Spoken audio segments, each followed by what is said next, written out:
There's just not a lot. I mean, unless you want to talk about real quick. I guess Player Unknown Battlegrounds released on the Xbox One. You want to talk about that? For as much as I can, I'll be willing to talk about it to throw another topic in there.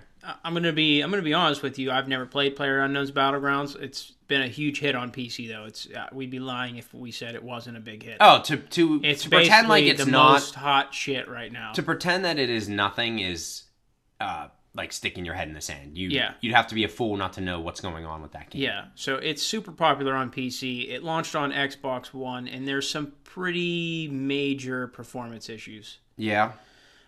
Some people are reporting frame rates as low as 4 frames per second. Depending on what they're doing. That's got to be like an all-time low report, though. I mean, that can't be actually... I think the average, they're seeing frame rate drops down into the mid-10s, depending on what you're doing. Now, during the actual gameplay segments where you're running around on foot and shooting people, you usually holds around 30. Okay. But if you get into an area with high amounts of foliage, you're seeing frame rate drops. During the parachute in segment, you're seeing frame rate drops. When you're driving, you're seeing frame rate drops. And this is on the Xbox One S, right? On both, actually. So on the Xbox One Xbox One X and the S is the Slim. Titles. Yeah, they're fucking dumb. I know, it's just like the Wii and the Wii U. Yeah. And this is kind of a shame because it was a heavily anticipated title for the Xbox One. Yeah, it's basically one of their big name exclusives because they really haven't had anything else. And it's not performing very well. Not sales wise. Apparently, sales wise, it's doing quite well. It's people are still buying it. It's just that performing. I mean, literally, it's performance during gameplay is not is being subpar compared to what you can get on PC, which is that's normal for PCs to perform better than console games usually. Yeah, but not at this much of a discrepancy. Mm-hmm. Now, is the game just too big?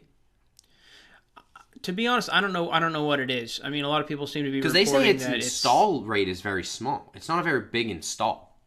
I think what it is that what I've been hearing online is that it's a discrepancy with what the console itself is able to process data at and what computers are able to do is just such a vast difference. I mean, could this be a sign that consoles are kind of going to be on their way out soon and that it's pretty much... I don't think so. I think what it is really is that when they re-released like the PlayStation 4 Pro, or the Xbox One X, there's graphical upgrades so that they can produce higher graphics, but they didn't change the overall processor architecture. Oh. When they re-release these new consoles. So you're not actually getting more processing power in terms of the amount of data it can handle. It's just the graphical data. I see what you're saying. So they're adding they added all this stuff to process the graphics, but not the actual game itself. Yeah, they made a bunch of stuff to make the graphics look nice, but not enough to process the graphics. Is that kind of more like the mathematical calculations it has to do? It can only go so fast. And so when you're calculating physics for foliage swaying in the breeze and leaves sort of shaking around in a tree, this stuff just was not too much. It's just too much for the consoles to handle. And we should fully expect this to happen, but in the past, it usually happens within 5 to 7 years of a console release, not the year that because didn't the Xbox One X just come out this year? It's not. It's not even a year old yet. Yeah, so I guess what I'm saying is that I'm not exactly sure why they stayed with the same processing unit. Probably cost. I mean, that system isn't it $600 or some shit like that? I'm assuming that it's probably cost or how games are optimized for it. That maybe changing the processor would have to have people go back and rework all the games or some shit. It's $500. Xbox One X is a $500. That's still too much fucking money. But for a console that doesn't have a good influx of exclusive content, it's way too much fucking money. But I guess I don't think it's the end of consoles, is what I want to say. I just think it might be the end of consoles in how they are now. I think we might see more modular consoles, which is basically going to be like gaming PCs anyways, that you just hook up to a television and use a controller for. Yeah. I don't know. We'll have to find out. But I've been saying that for a while, so I could be wrong.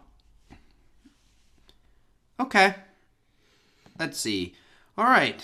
Well, at least we got something in there because I know we wanted to talk about that for a little bit. So I'm glad that we could even just kind of get that out of the way. Yeah. Because I mean, that's a big game. It's an important game. I think it won an award, didn't it, at the Game Awards? Didn't we say that Player Unknown's Battlegrounds won something? It won something, probably like multiplayer experience or something like that. Yeah, it won something. Even though it's a game that's still like not fully done. Yeah, it's early access and it's winning awards. Yeah. Yeah.